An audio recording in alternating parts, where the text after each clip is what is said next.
Saudações, aventureiro. Antes de começarmos a atravessar os corredores sombrios da história, já deixa o like e se inscreve, porque hoje vamos falar de uma das facções mais temidas e misteriosas de toda Tamriel, a Dark Brotherhood. A origem da Irmandade Sombria começa muito antes de Skyrim. Para entender, precisamos olhar para o culto de Siths, adorado pelos habitantes de Argonia, na província de Black Marsh. Os Argonianos criaram uma ordem chamada Marag Tong, dedicada a honrar Sithis através de assassinatos rituais. Eles acreditavam que cada morte alimentava o vazio, o caos primordial. Por séculos, o Marag Tong operou em segredo, até que a adoração a Sithis foi misturada a algo ainda mais obscuro: os sussurros da Mãe da Noite, uma figura misteriosa que dizia falar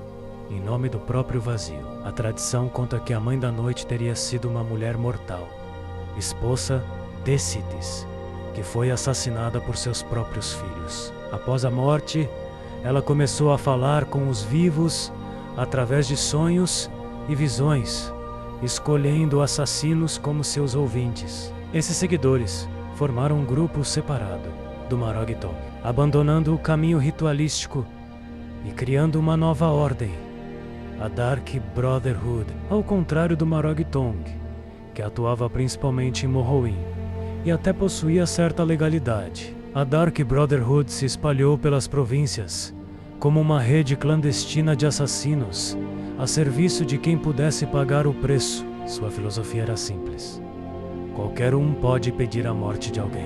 Basta realizar o ritual negro, uma vela acesa, uma oferenda e a prece à Mãe da Noite. Se o pedido fosse aceito, um assassino da Irmandade apareceria. A partir daí, o nome da Dark Brotherhood começou a se espalhar, trazendo medo em todas as cortes e vilarejos de Tamriel. A Irmandade cresceu rápido, muito mais rápido do que o antigo Marag Tong, enquanto a Ordem de Morrowind seguia regras e contratos aprovados pelo governo local. A Dark Brotherhood era diferente.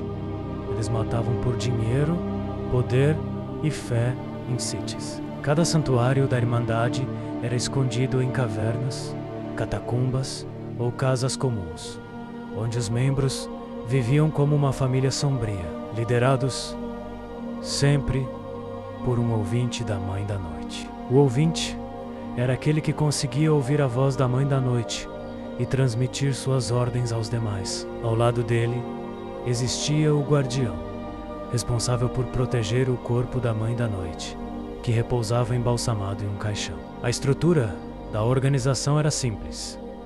Contratos comuns eram distribuídos pelos silenciosos, enquanto contratos sagrados, chamados de contratos pretos, eram considerados ordens diretas da Mãe da Noite. Foi nesse período que a Irmandade começou a assassinar figuras importantes da história de Tamriel. Reis, nobres, generais menos, ninguém estava a salvo. Em Cyrodiil, rumores diziam que imperadores temiam dormir sem guardas reforçados, pois sabiam que bastava uma prece e a Dark Brotherhood poderia bater à sua porta. O lema da facção ecoava em cada sombra: nós conhecemos, nós sempre observamos.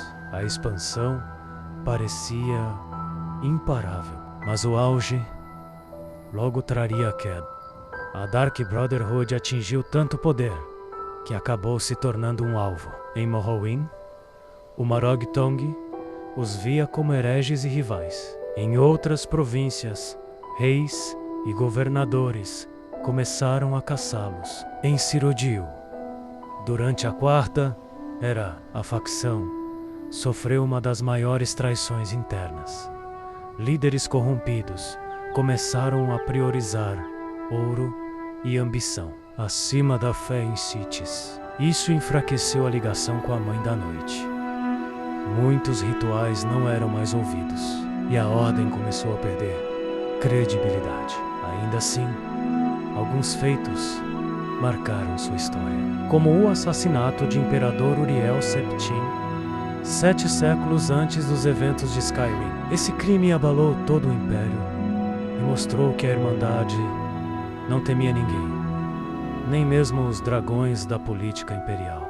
Porém, os anos seguintes foram de perseguição. Diversos santuários foram destruídos, irmãos caçados e executados. Em algumas províncias, acreditava-se que a Dark Brotherhood havia sido exterminada, mas, como sempre, das cinzas eles renasciam.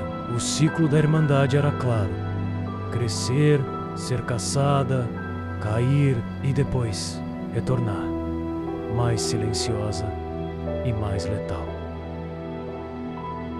Quando chegamos ao período de Skyrim, a Irmandade já não é mais a sombra poderosa de séculos atrás. Restam apenas alguns santuários, poucos irmãos e um futuro incerto. Mesmo assim, o medo da Dark Brotherhood nunca desapareceu. O simples sussurro de que alguém havia realizado o ritual negro ainda gelava a espinha dos mais corajosos. O que mantém a Irmandade viva não é o ouro, nem os contratos menos, mas a fé em Sitis e na Mãe da Noite. A ideia de que o vazio deve ser alimentado, de que todo assassinato é uma oferenda ao caos primordial, é o que garante que a Irmandade nunca desapareça completamente. E assim, geração após geração, sempre haverá um ouvinte, um guardião e um novo santuário escondido. A Dark Brotherhood